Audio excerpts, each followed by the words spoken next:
Hello, this is Dr. David A. Gaitros, Department of Computer Science at Florida State University, and I'd like to welcome you to my undergraduate lecture series on selected topics in computer science. You can find these videos and others at my YouTube channel at the URL listed below, or you can simply go to YouTube and search using Gaitros and FSU as keywords. Now on to the lecture. This is a short introductory video on identifiers and declaring variables and constants in C++. I put in comments over here, identifiers cannot be any reserved word and must start with either an upper or lowercase letter or an underscore, and can contain any number of upper and lowercase letters, digits, and underscores. It cannot start with the digits 0 through 9. As far as the reserved words goes, here's a list right here of the reserved words, and this list can be obtained from any textbook and online. In other words, you can't use any of these as your identifiers. Now, what is an identifier? Well, an identifier is a variable, or it's a constant, or it's a function. All right, well, let me show you. I'm going to declare a variable right here, and I'm going to call it an int. I is integer, okay? Integer. And I'm just going to say, I'm going to call it number. No, let's call it my number. Alright, and I can give it any name I want. Now notice it complies with the rules that it begins with either an upper or lowercase letter or an underscore. I could start it with an underscore if I wanted to, and that's okay. Okay, and in the declaration, and there it is.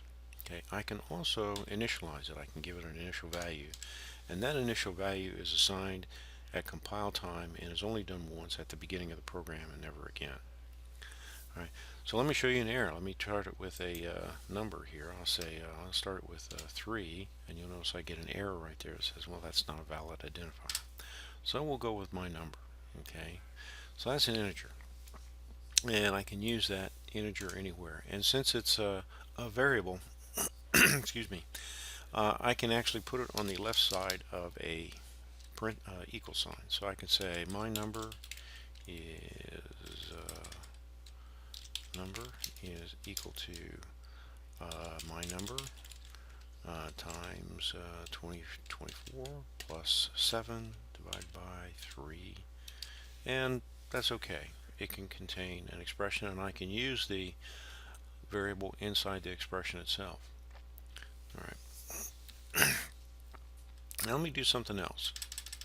Okay, I'm going to show you a constant. Okay, so I'm going to rename this. I'm going to say max values is 100, and I'm going to put the word const in front of this.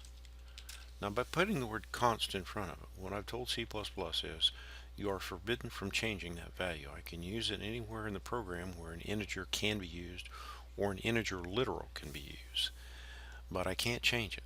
So later on down in my program, if I were to try to say max values is now equal to 200, you'll notice that I get an error right there underneath the equal sign or the assignment operator that says, hey, you can't do that because you put the word const in front of it. Now a little note about scope. Okay, scope is a term we use to define how we know that something exists. There's inner scope and outer scope. Right now this is an inner scope. It's a local variable. It's only known inside the main routine in between these two brackets right there. If I take this constant and I'm going to cut it, Control X, oops, not like that, edit, cut, and then paste it up here above into main void. Now let me put it below using. Now paste it, edit, paste. Now it's a global constant. Everything in the program knows about max values. Okay. Whereas if I just put it inside the main routine, only inside the main routine is it known.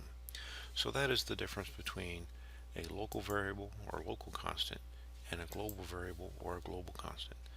Global constants are good, global variables are not. You should have local variables. Well, that's a brief explanation of assignment operators using in declaration of constants and variables. Let's go through and let's talk about other type of definitions that we can have.